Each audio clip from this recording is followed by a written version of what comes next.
Dallas Stars played the Winnipeg Jets tonight. This was game 6. It might as well have been game 7. Before the game, it was announced that Mark Scheifele's father had passed last night. The heartbreaking news of the sudden passing of Brad Scheifele, Mark Scheifele's father. So tonight's game felt a little bit about Mark Scheifele and his father, Brad. What did the hockey gods have in store? Let's talk about it.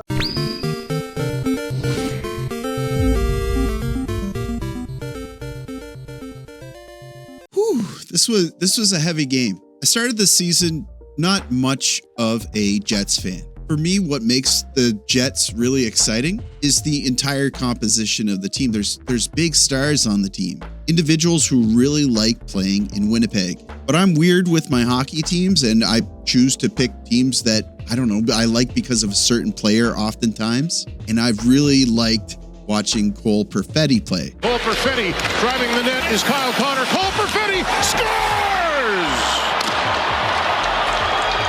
But more and more as the season went on, I have a lot of respect for Connor Hellebuyck. I really, really respect Nikolai Ehlers. And I think that Kyle Connor is one of the most pure goal scorers in the league. The thing with Mark Scheifele is, being a Montreal fan, primarily, he has a reputation in Montreal. I don't speak for the Montreal community, but I would really like if we could make an embargo on the Mark Scheifele thing in Montreal. I think Elliot Friedman said it the best. Everybody's a Mark Scheifele fan tonight. So headed into this game, you felt like it was going to be something special. You felt like Mark Scheifele was going to come out and have a monster game. Let's recap the game first. If you're not already a subscriber, please, I'd love to have you as part of the community.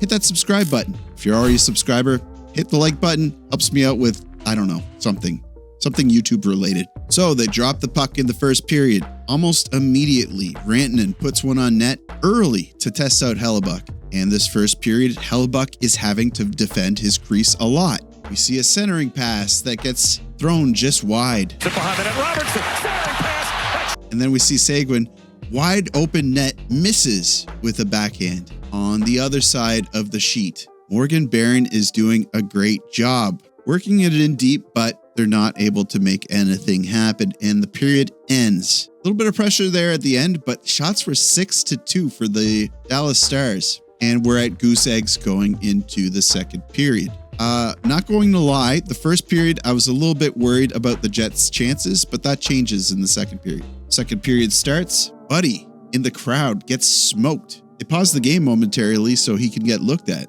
You really, if you're like right against the glass, you don't feel like you're in trouble for getting hit. But this was a sneaky one that came in sideways. Now the Jets start pouring it on. Ehlers in all alone, but Oettinger manages to get in front of it. Jets continue to pour on the pressure, and then this moment happens. It'll be upcoming. A high stick will be called on Liam Bischel.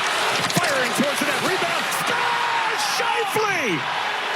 Scheifele makes it 1-0. This one is for Dad. There was a delayed penalty for high sticking on the play, but they don't need it. Dallas starts to scramble. Scheifele gets in front where he should be and gets rewarded. Huge goal. Winnipeg continues to look good this period, but on the other side of the rink, this happens. Bounces instead to Harley. Harley shoots. Save made. A rebound. Steele ties it up. Big rebound by Hellebuyck here. Comes out basically where you don't want it, and Steele gets a stick on it. High glove side. Tough goal. And things get worse, actually. Morrissey gets his leg jammed up underneath a moose. You see him headed to the bench. He knows it's not right. I personally have had 2 major knee injuries. And when you have a problem with your knee, when your knee is screwed up, you know it's screwed up. We then see Shen taking out Marchment. The analysts on the panel for Sportsnet would later say that if this was anyone but Marchment, this would be a penalty. But Marchment has a reputation, right? He complains about everything. And I noticed it this series. It was aggravating. He's annoying. We see Hellebuyck looking busy in his own crease. And then we see Kyle Connor getting robbed by Oettinger. The period ends 1-1. 12 shots for Winnipeg, 7 that period for Dallas. So Winnipeg looked like the stronger team that period, certainly. The third period starts. We see Morgan Barron get a really good look, but can't find the net. I should have mentioned, I really like Barron as well on the Jets. The Stars go the other way, and it gets wild in front of Hellebuyck, but he is able to stand tall in his crease. Now we see Scheifele power his way in and tries to find Perfetti, but unfortunately, Perfetti is out-muscled. Dang, you really felt like Scheifele did all the work here. All Perfetti had to do was find the spot for the back door. And then what might be the most painful moment, even considering everything else that's happened in this game, Appleton makes a bad shot choice at an open net, and Oettinger is allowed to make the save because of it.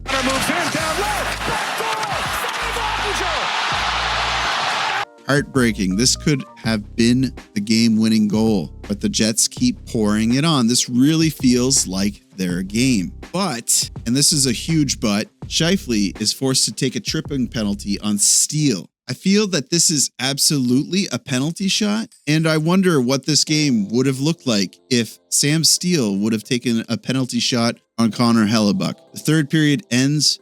The Dallas Stars are still on power play going into overtime. Winnipeg also led in shots in the third period. Like I said, this felt like it was Winnipeg's game. You're hearing me talk in the past tense here. I think you know what happens next. It's overtime, and Thomas Harley sews it up for the Dallas Stars. Right to the corner by Pionk. Circling that stick into Harley. Series over! The Dallas Stars are going on to the conference final. I can't help but feel absolutely terrible for Mark Scheifele. And I mean it. This is rough. I hate seeing this. But because of the culture in hockey, he's got his teammates telling him, this is not on you. This is not your fault. And even the lineup for handshakes, Dallas was really pouring it on for Scheifele.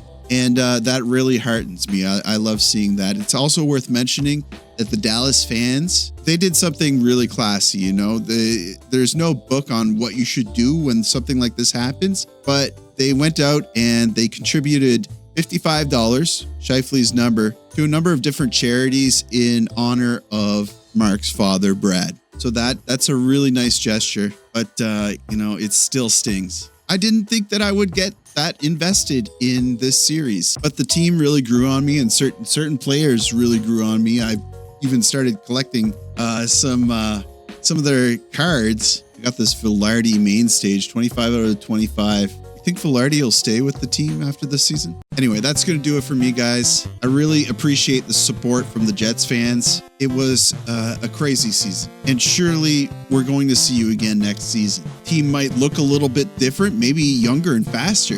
You think you can pull that off? I'm excited to see. Like the video, helps me out with, I don't know, maybe, I don't even know if it helps me. It does, right? It does. Why else would it be there? Subscribe if you're not a subscriber. I would love to have you as part of the community. And as always, I will see you down in the comments.